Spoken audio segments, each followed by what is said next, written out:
Well, hello there, and this is Auntie. And I'm here with my review of 90 Day Fiance, Happily Ever After, Season 5, Episode 4, She is a Wolf.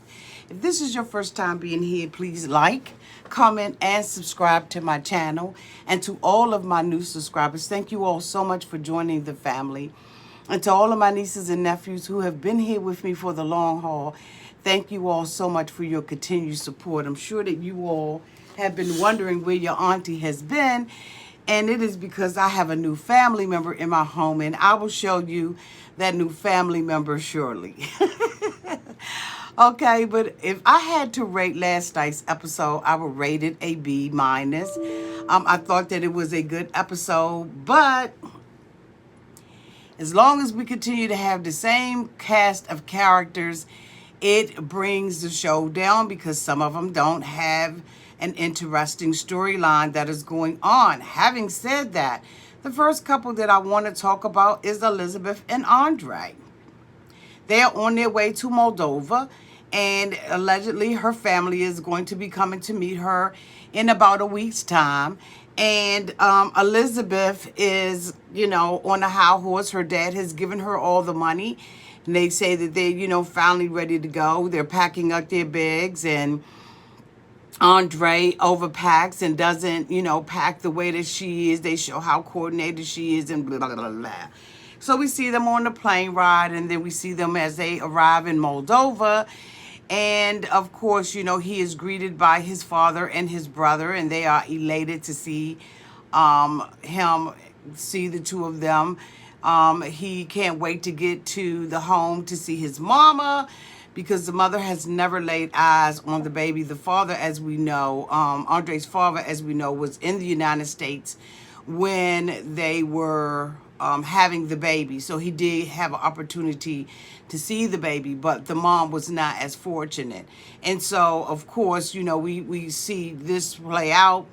And she said that she had met the brother, and Andrei is on cloud nine. He is walking in front of her. He has no gentlemanly instincts whatsoever. They get to the home, and the home is filled with people who love Andrei, and they're ready to see the baby. And yeah.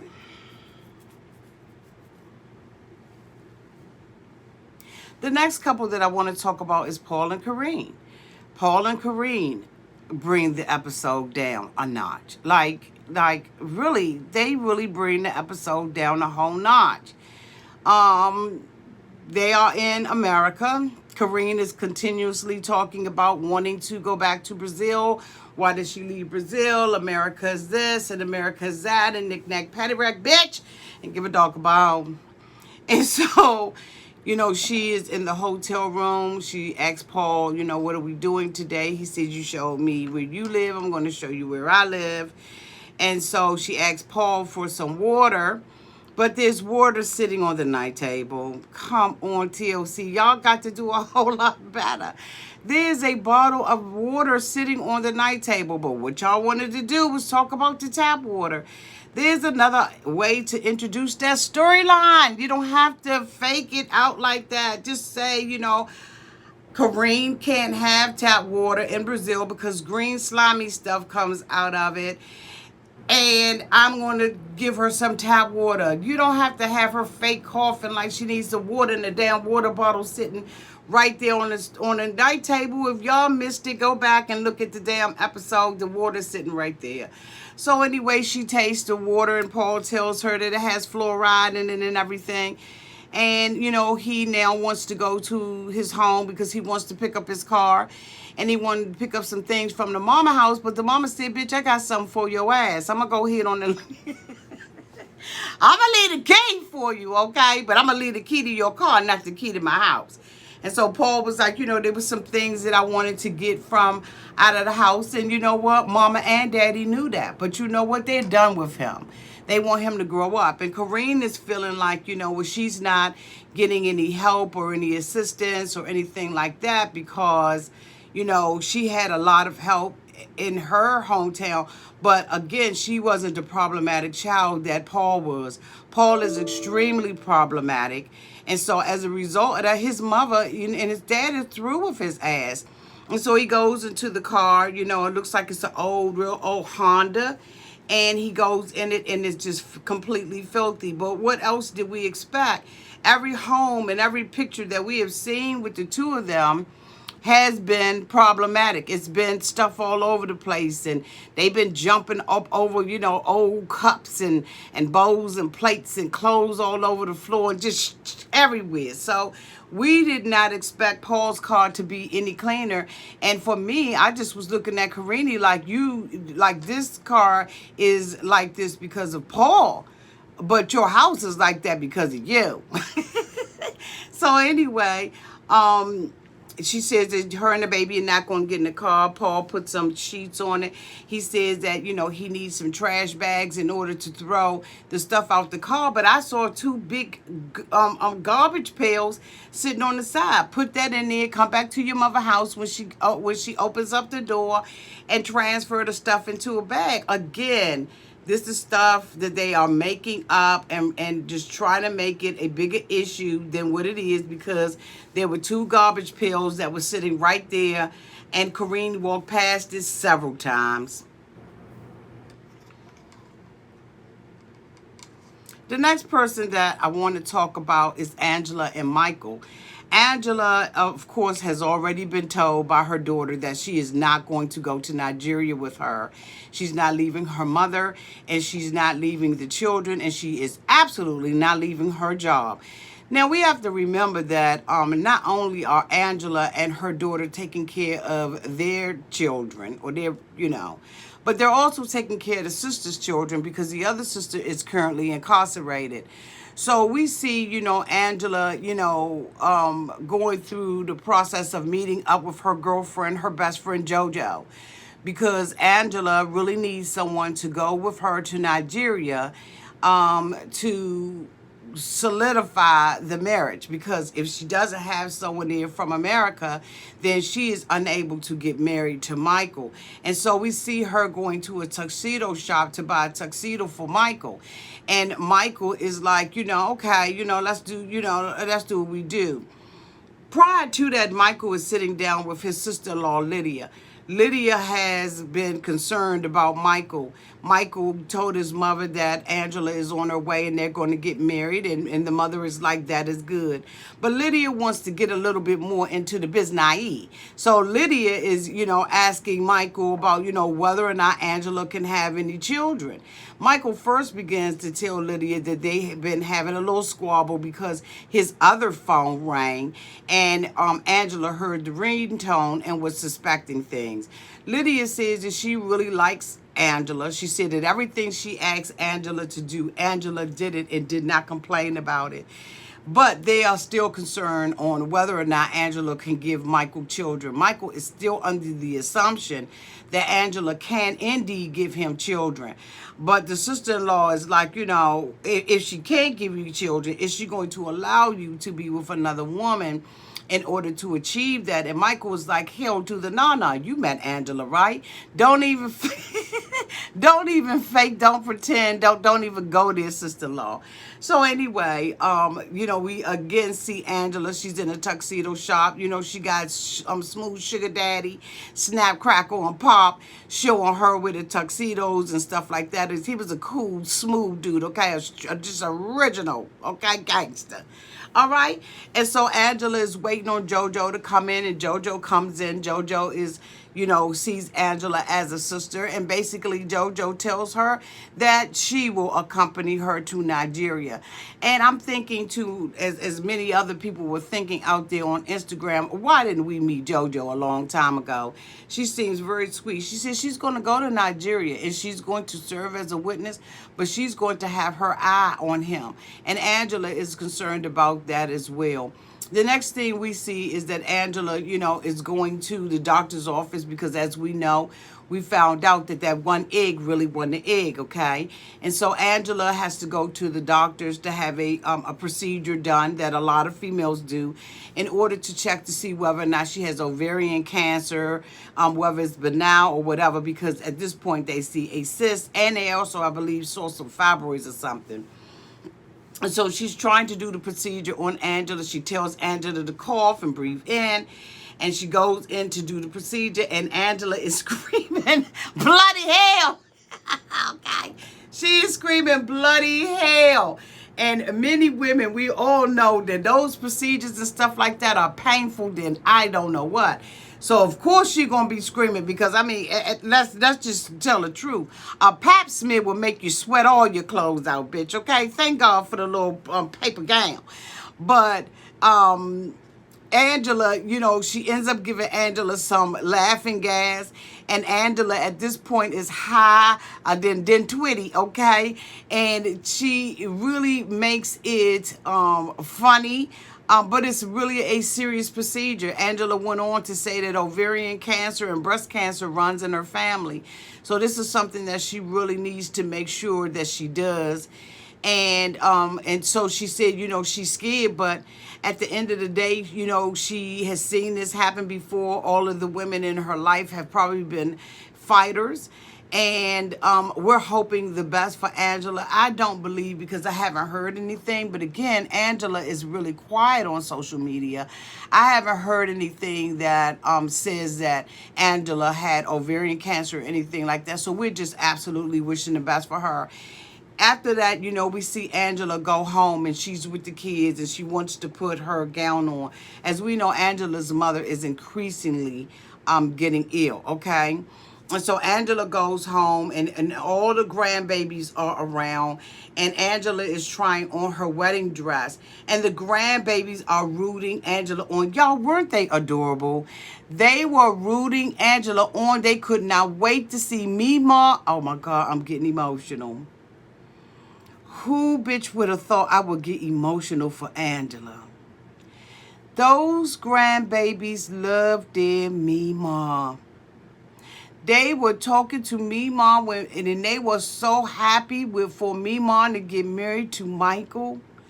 They were elated, y'all. And then after that, the babies, you know, and when Angela told them that she was going to Nigeria, and they said, that ain't right, Mima. Mima, that ain't right. He need to be coming here. Mima, nobody gonna be there with you. And you can see just the relationship, the loving relationship that they have with Angela and Angela's mom. When the cameras turned on, all of the kids were sitting on Mima on the grandmom's bed. I mean, you know, we have, Angela came off very rough and rugged when we first saw her in you know, 90 Day Fiance. And sometimes she still is rugged.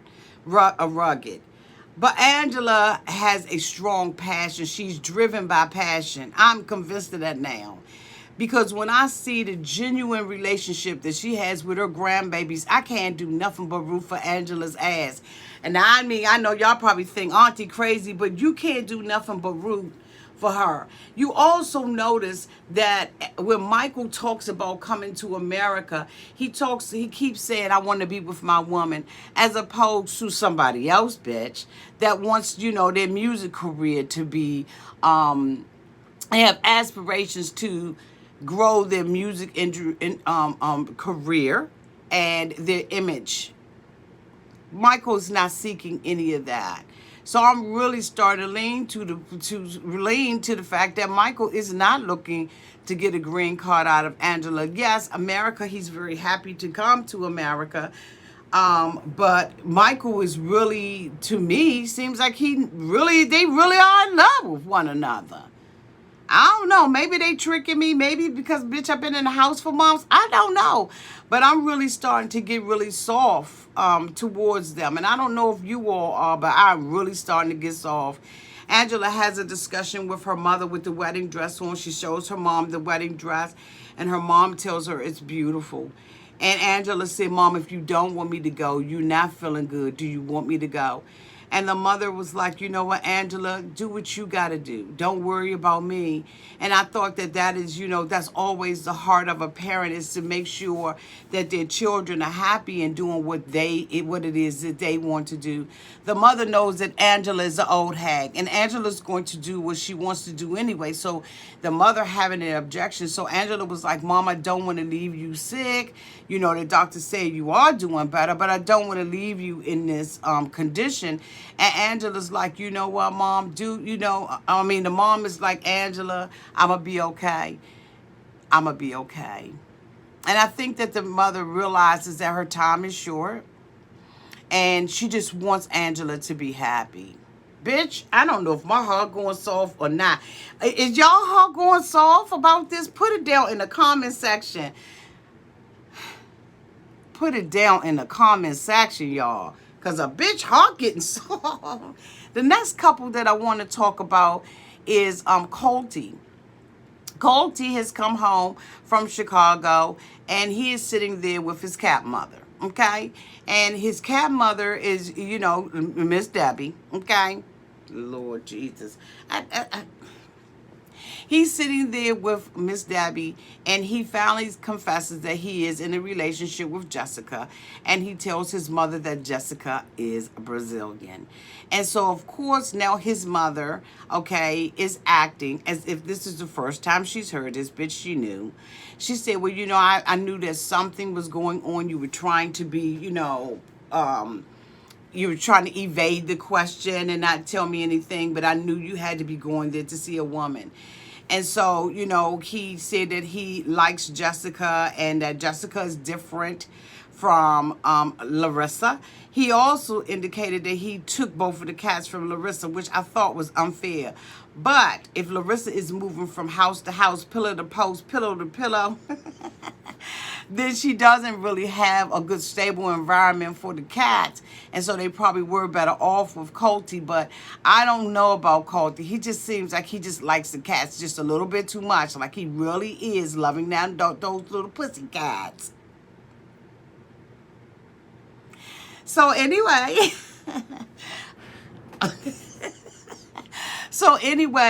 Debbie is like, why another Brazilian woman? I don't want you to make the same mistake. So he tells her that Jessica has offered for him to go to Brazil with her. And so she's like, okay, well, I don't want you to go there and make a mistake.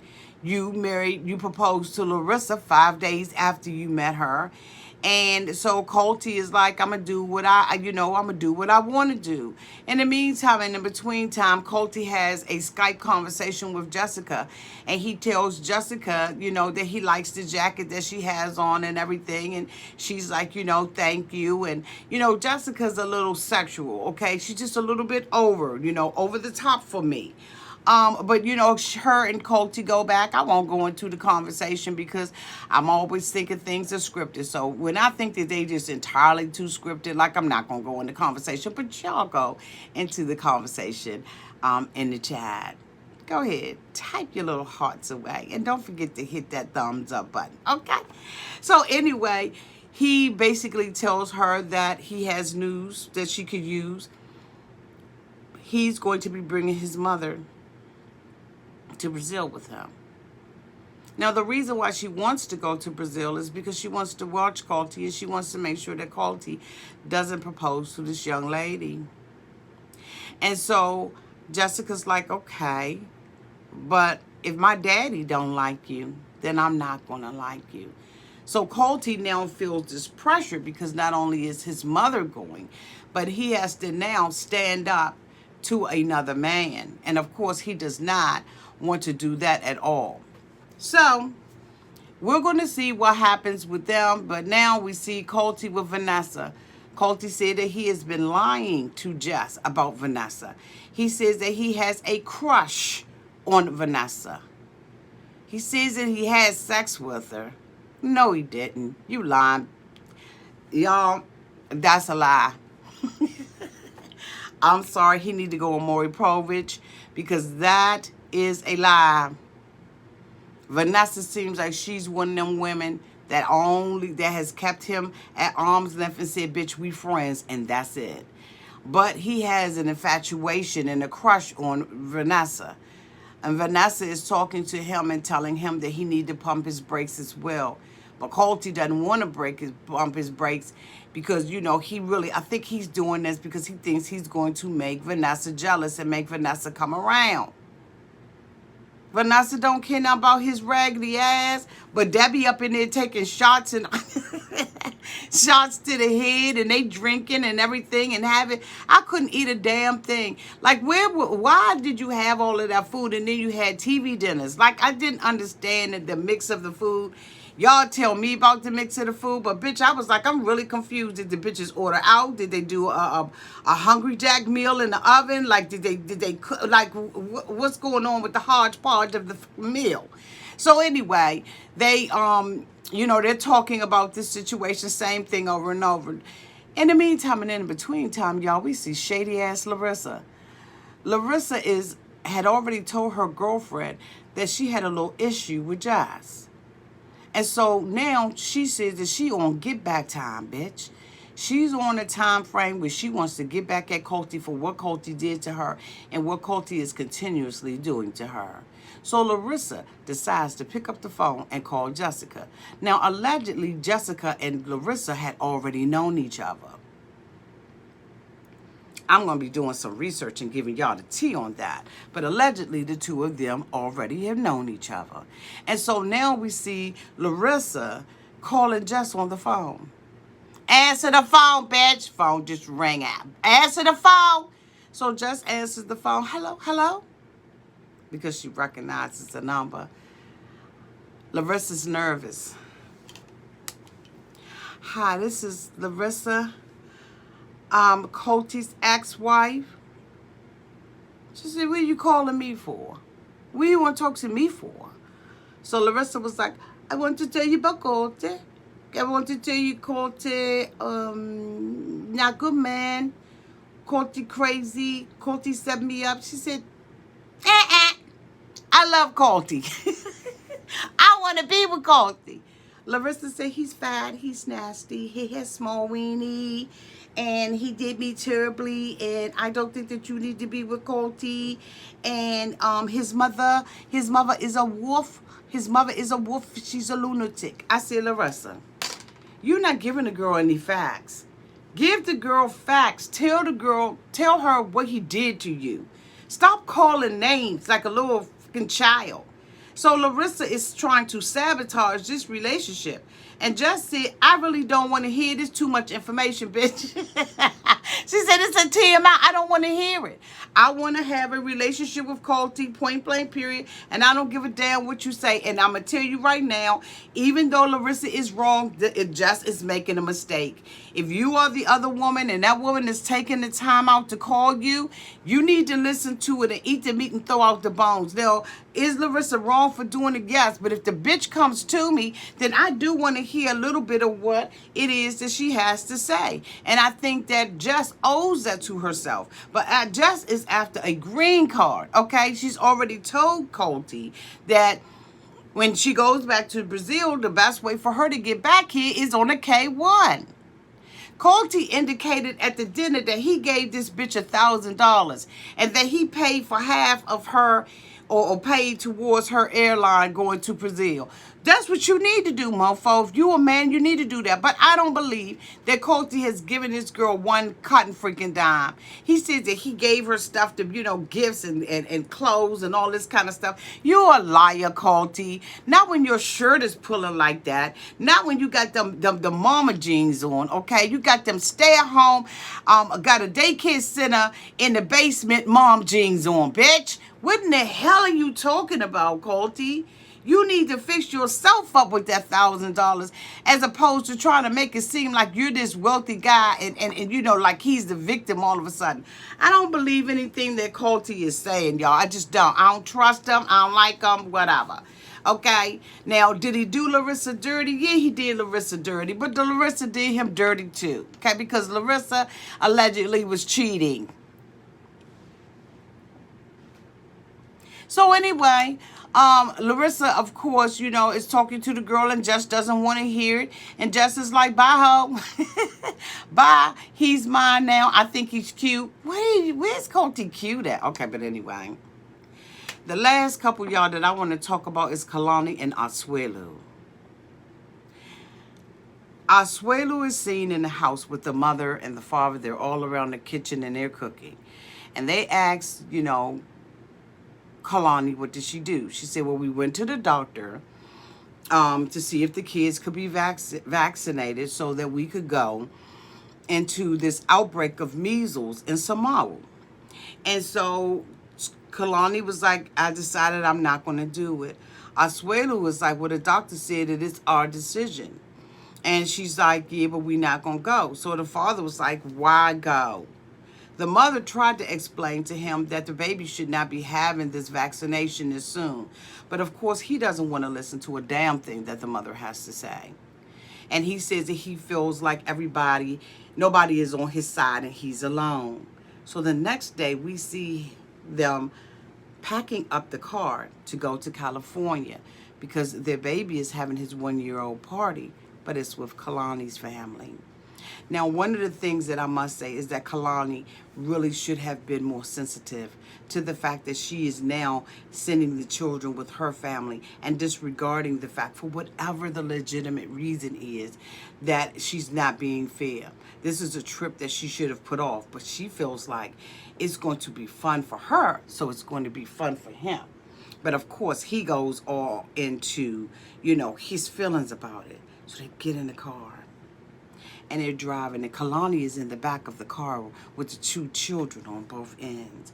And of course, she's still breastfeeding. So she's back there. She's been driving for 4 hours in the middle of 2 car seats. Now, anybody that has ever had to sit between 2 car seats, you know it's uncomfortable as hell. So she's sitting in between these 2 car seats and she's riding with the babies, and her back is starting to hurt. The babies are crying. They've been sick all night. So Asuelu was like, you know, if the babies was, you know, going to be at risk in Samoa, why would she take these babies who she already said had been sick all night to California? Fair exchange, no robbery. But there is no fair exchange in this as far as Asuelu is concerned. Now, some of you all may be saying it's apples and oranges, and some may not. But I'm going to tell you right now, I am very curious to see what you all have to say. Put that down in the comments section. So they're riding in the car, and she asked him, can she switch? She says, you know, I want to switch. My back is hurting, and it's starting to hurt in my stomach. So they pull at a gas station, and they switch. Asuelu gets in the back with the babies. And so now at this point, the babies have already been breastfed. They've already been birthed. And so basically the children are in a place where they are now a little more settled. Asuelu, it says that, you know, it's easy. She asked him how he's feeling out of concern. And he said, this is easy. She said, what do you mean it's easy? He said, it's easy. She said, to your easy. So Asuelu said, oh, okay. So this is when things really start going downhill, bitch. And I mean quickity quick. So she said, so are you saying that what I do is easy? He said, yeah. You don't do nothing. He goes on to talk about how the way the women in his country wash all this stuff by hand, cook by hand. They don't have machines, dishwashers, any of that, but we do as American women. But let me tell you something, Asuelu, you son of a...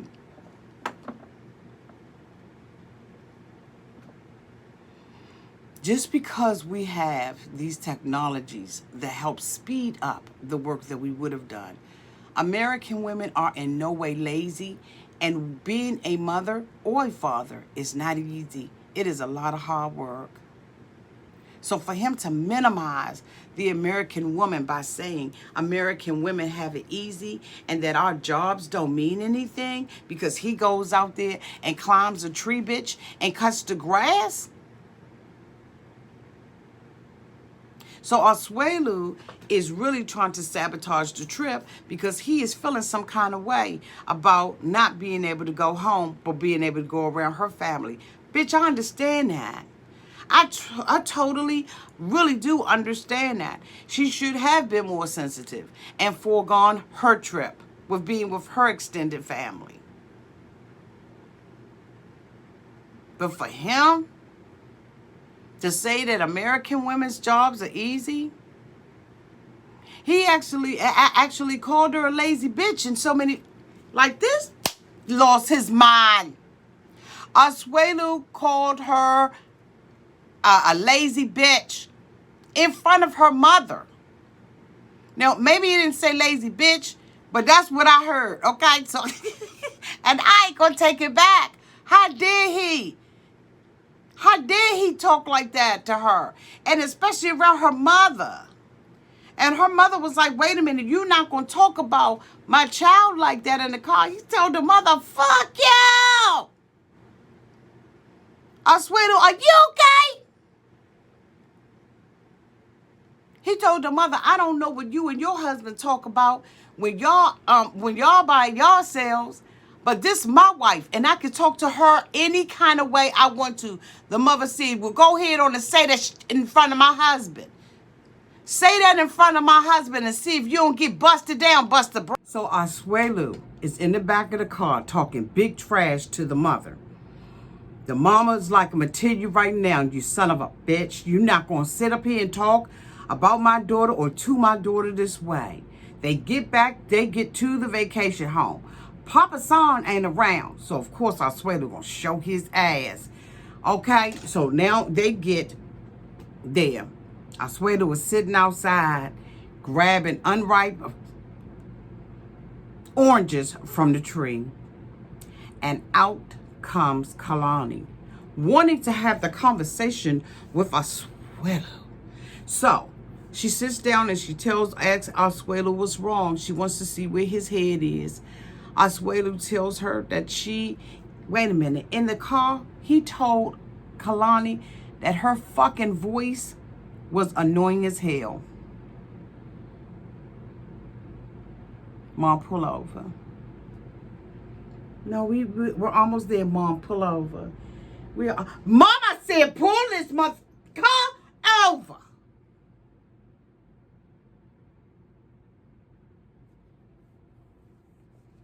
But she takes it to the chin.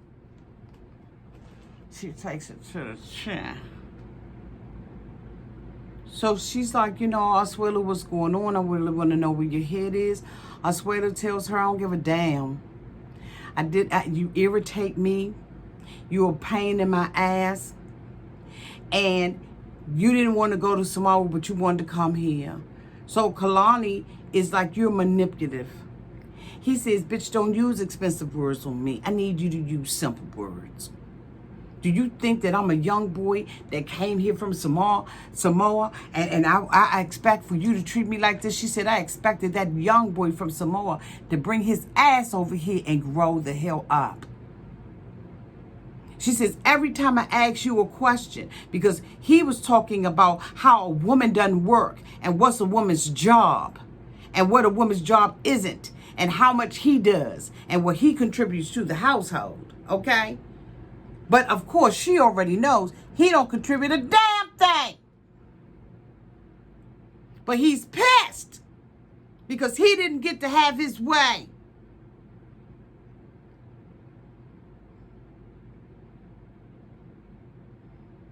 He didn't get to have his way.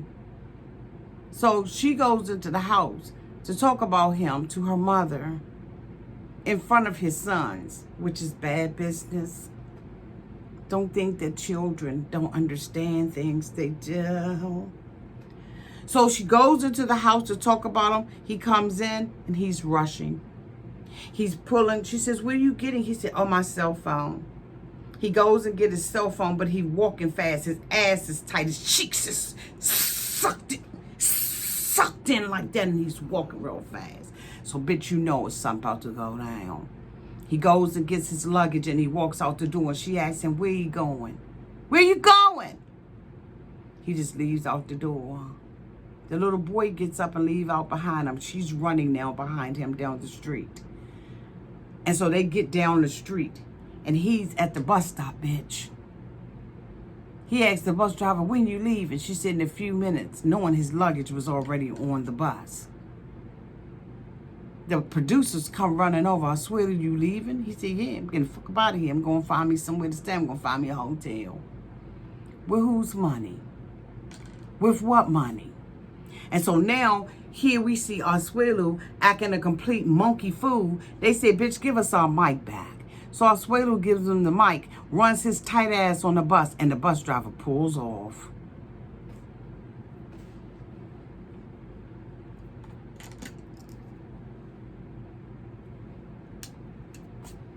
Fuck you. Fuck your bus token. Fuck your tight ass, your blue suitcase. Don't come back. You leaving Asuelu? Get the fuck on. Nobody gives a good rat's ass about what you're doing. Again, if I had to rate this episode, I would rate it a B- for the couples that are staying on the show and bringing the ratings down every week. I told you all that I was going to show you my surprise of my new family member.